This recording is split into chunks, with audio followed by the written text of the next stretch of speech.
Destiny 2 might be one of the best friends I've ever made. A far cry from a normal thing to say, I know, but I wholeheartedly believe it. I would not be the person I am today without this weird sci-fi, space magic, MMO, looter shooter, FPS game. It may just be lines of code taking up way too much space on my PC, but it has left a permanent impact on me, and I will be forever thankful for it being one of my best friends. I was 12 when I played the first game. My friends and I needed a multiplayer game to waste our weekends on, and one of my friends recommended Destiny. We bought it, played it, and then went and played Overwatch like everyone else at that time. Then came Destiny 2. It came out the following year, and my friends and I decided we should get it.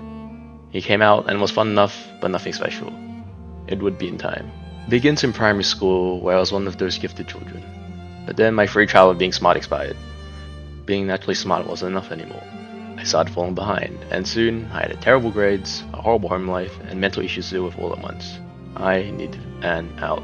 Escapism is always dependent on the context in which it is exercised, Kalea proposes.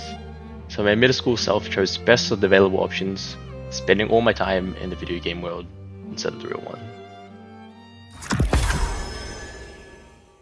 A Jungian shadow, so named after Carl Jung, is one of several psychological archetypes he proposes that people can embody.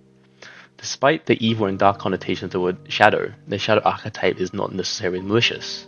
It is simply the part that you yourself hide away because, consciously or not, you deem it undesirable to be expressed in your persona, the archetype you show to the world. Jung frames it as the thing a person has no wish to be, and that thing for me was being a failure. In my real life at the time, I thought I had to be infallible, the perfect son, the best student. I thought that if I wasn't all of that, I didn't matter. My persona didn't allow any weakness to show. I had an unattainable role I was trying to play, and anything that didn't serve it became my shadow. Destiny 2 allowed me to take my mask off, so to say. It let my shadow exist. It was a space that let the parts I thought were irreparable flaws simply just be another part of who I was. In Destiny 2, there's a thing called Ghosts. Basically, we shove the GPS into a pointy Rubik's Cube and get its ass.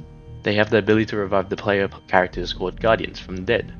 I bring this up because it was a game mechanic that made me feel like failure was okay. My offline life felt like I had only one chance at everything. I had to do it perfectly on the first try, and if I didn't, I was worthless. In Destiny, if you fail, you can just pop back into existence and try again. It being a diegetic mechanic in Destiny was so meaningful to me because it wasn't just another video game respawn mechanic, but a choice by my character. One who has failed gods and monsters, but still fails all the same, who still chooses to get up again, even if it meant another failure. I didn't feel punished whenever I failed, because I had the chance to try again. I was weak or worthless just because I couldn't get something right. I was just me. Real life didn't let my shadow exist, but Destiny 2 did. Jack Lacan presents his theory of desire and lack, wherein there's the innateness of being human to have something missing, and to long for it for the eternal chase to fill that missingness. The desire itself is shaped by a person's interactions and surroundings, and for me, it was control. My life lacked agency. I had no control over everything, it was already chosen for me. I couldn't exert control on where I wanted my life to go, and as hard as I wanted to be smarter, better, or happier, it didn't seem to matter how much I tried, wanted, or desired it.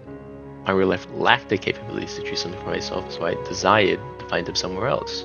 Destiny 2 has something called the power system. Every piece of gear you equip has a power rating, which combines with the rest of your equipped gear to form your power level.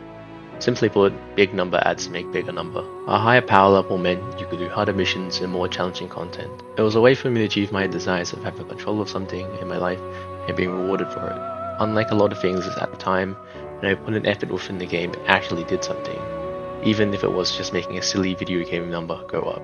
However, the thing about desire and Lacan's view is their ephemeralness. He coined that desire can never be satisfied. It is constant in its pressure and eternal. The nature of having a desire is for it to be fleeting and escape you. And honestly, yeah, Destiny kinda exemplified it. Like, could desire to achieve a higher power level and even reach it, the maximum level would always increase. I'd always be chasing it down. But at the same time, it never really mattered to me. Progress was still progress. I was still stronger than I started, still able to reach my desire in-game and exert some control of my life when the world wouldn't let me in other places. And that was enough to make my life a smidge less chaotic. Destiny 2 got me through a lot. I played it actively for more than 10 years, and it managed to keep me sane when the world seemed doomed and lost. It was a good friend. Some people may say that a good friend has to make you laugh, or always remember your birthday, or a bunch of other arbitrary stuff. But for me, all they have to do is be there for you when you need it. Because sometimes all a friend has to be is a video game that makes a boy feel a little less lost in the world.